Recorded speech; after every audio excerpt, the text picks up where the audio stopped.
Welcome back, everyone, to the Deep Dive. Today, we're jumping into a really big question. It's something facing so many hopeful international students and, their families. We're talking about the dream of studying here in the U.S., but also that critical piece, funding it. Specifically, can a relative actually sponsor an F-1 student visa? Maybe you're wondering if someone who isn't your parent can step up financially. If that sounds like you, well, you're definitely not alone. It's a very common question, and honestly, it causes a fair bit of confusion. It really does. And that's exactly what we want to do today. Cut through that confusion, give you some clear answers. We're going to lay out precisely who can provide that financial backing for an F-1 student. We'll walk through the specific documents you need because the details matter there. And we'll cover what you should realistically expect, both in the visa interview and, when you first arrive in the U.S. The goal here is clarity, solid information to help you navigate this and hopefully avoid some common pitfalls that can, unfortunately, trip people up. Okay, let's unpack this then. The core question, the one everyone asks first. Can a relative actually sponsor an F-1 student? Is that allowed? Yes. The short answer is absolutely yes. Relatives can definitely provide financial support. But, and this is really the crucial part, it all hinges on having the right documentation. Properly submitted, clear documentation is key. It's not just a promise, it needs formal proof. Okay, so yes, but with paperwork. Who counts as a relative then? How broad is this? It's actually much broader than a lot of people think. It's certainly not limited to just your parents or immediate family. Really, any individual can act as a financial sponsor. That could be a parent, sure, but also a sibling, an aunt, an uncle, a cousin, even a very close family friend. And here's something that often surprises people. The sponsor does not need to be a U.S. citizen or a green card holder. Really? They don't have to be in the U.S.? Nope, they can be living anywhere in the world. What truly matters isn't their location or their immigration status, it's their ability to demonstrate they have enough financial resources. That's the absolute critical factor. Right, so it's all about proving they can actually cover the costs. Exactly. They need to show clearly that they can cover your tuition and your living expenses while you're studying. Or, at the very least, prove they can cover that crucial first year with a clear plan for the following years. It's about showing they have the funds and the genuine intention to support you. Okay, that's really helpful. So it's not just parents. That definitely opens up possibilities.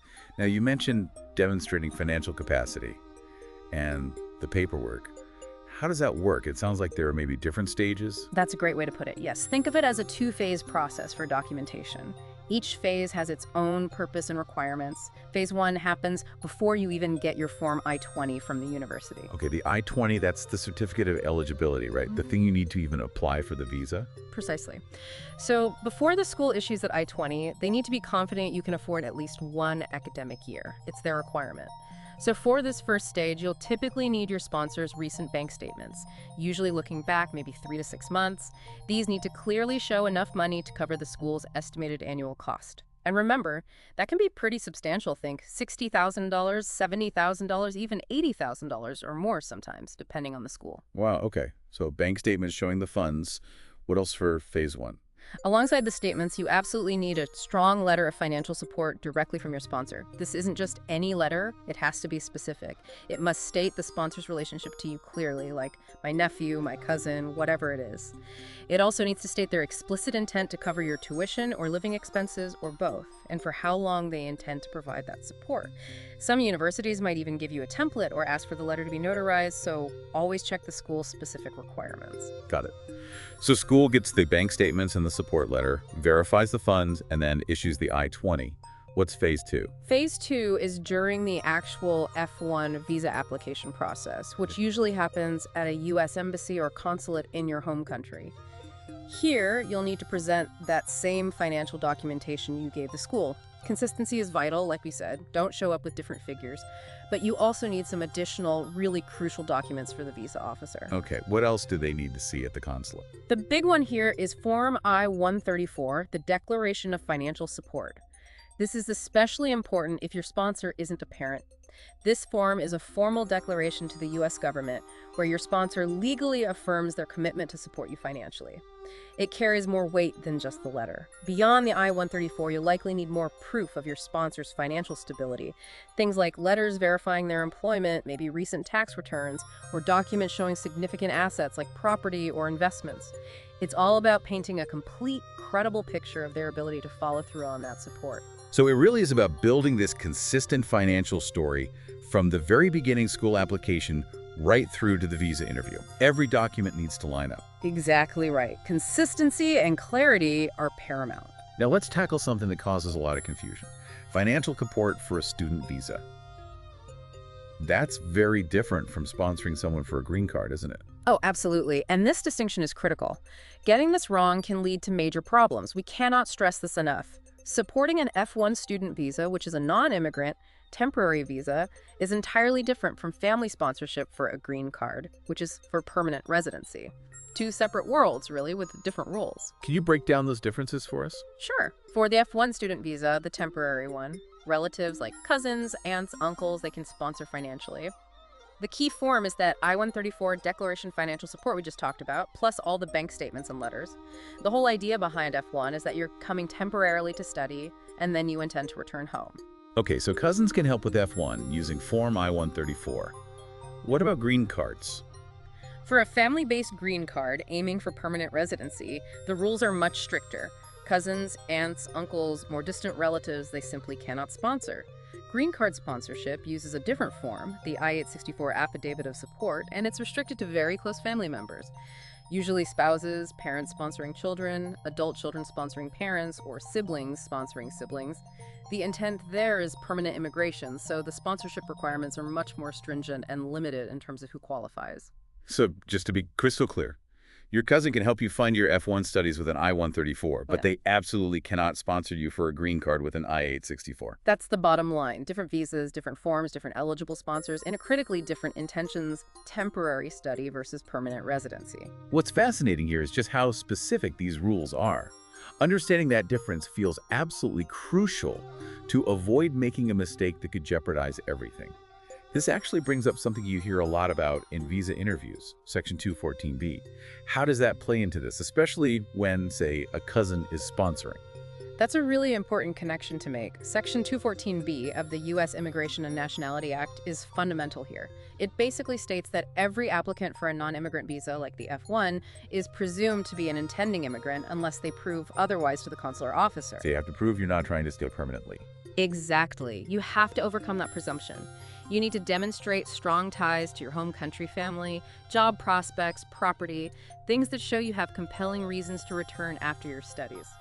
And this is where the sponsorship comes in. The officer needs to be convinced that the financial support, especially from someone like a cousin, is genuinely just for your temporary studies and not some kind of backdoor way to facilitate permanent immigration. Your story needs to make sense. Your primary purpose must clearly be education. That makes perfect sense. It's about proving temporary non-immigrant intent. Okay, so let's say the paperwork's solid, you understand the 214B hurdle. What's it actually like when you face the officials? First, at the consulate for the visa interview. Right, the interview. That's often the most nerve-wracking part. The consular officer's main focus will be on two things: credible financial support and your non-immigrant intent. They are generally less concerned about who is sponsoring, whether it's a parent, uncle, cousin, or even a family friend, as long as the support is believable and properly documented. There's no rule saying it must be a parent. So they won't automatically object if it's a cousin. No, not automatically, but they will scrutinize it. Is this support real? Is it sustainable? Why is this person sponsoring you? You need your Form I-134, the bank statements, the sponsor's letter, and you need to be ready to explain the relationship clearly and convincingly during the interview. You might say something like, "My cousin is sponsoring me. He's like an older brother and has always supported my education." Give it context. Make it genuine. And what if the explanation isn't convincing or the finances look shaky? That's the risk. If the relationship seems too distant, or if the sponsor's financial documents don't quite back up the commitment, the officer might deny the visa under Section 214B, citing lack of financial credibility or weak ties.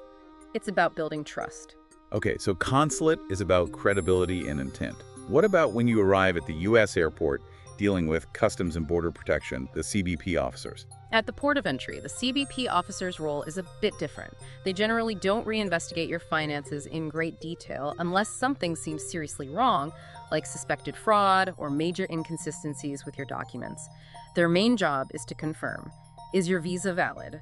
Does your I-20 match your school and your SEVIS record? Are you genuinely coming here to study? So let's focus on the sponsor specifically. Usually, yes. If they ask about your funding, just be clear and honest. Something simple like, my uncle is sponsoring my studies. All the documents were approved by the consulate. As long as your I-20 is valid, your visa is okay, and you don't raise any red flags with contradictory answers, the risk of having a problem with CBP just because your sponsor is a cousin or uncle is very, very low. They're focused on admissibility. It really sounds like consistency, clarity, and having every piece of documentation perfectly aligned are your absolute best allies throughout this entire process. That sums it up perfectly. It's about presenting a clear, consistent, and credible narrative from start to finish. So, any final tips based on common issues you see? Things people should really watch out for? Definitely. First, as we've said, consistency is absolutely key. Names, relationships, support amounts, make sure everything matches across your I-20 application, your sponsor's letter, the I-134, and what you say in your interview. No discrepancies. Second, be ready to explain the relationship. Even if it's straightforward, like an uncle, be prepared to articulate why they are sponsoring you, especially if it's not apparent. Emphasize the closeness of the relationship. And third, always be mindful of demonstrating your intent to return home. Avoid giving any impression, however unintentional, that this sponsorship is just a way to get into the US and stay. Your focus must clearly be on your education and eventual return. That's great advice. It's not just about the forms of the bank balances, is it? It's about the whole story you present, making it credible, transparent, and focused on education. Precisely. So, let's do a quick recap. Relatives, yes, including cousins, aunts, uncles, grandparents. They absolutely can provide the financial backing for an F-1 student.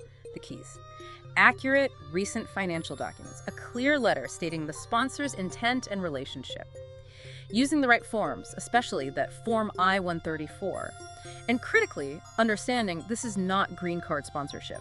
Know the difference and be prepared to demonstrate your non-immigrant intent. If you handle the documentation carefully and explain the relationship genuinely, the process at both the consulate and the port of entry should be manageable. It really highlights the potential, doesn't it? When a relative steps up like that, it's more than just money. It's this incredible bond of trust, a shared belief in education.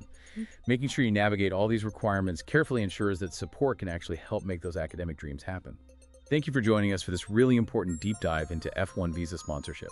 All the best. We will meet again with another important matter again.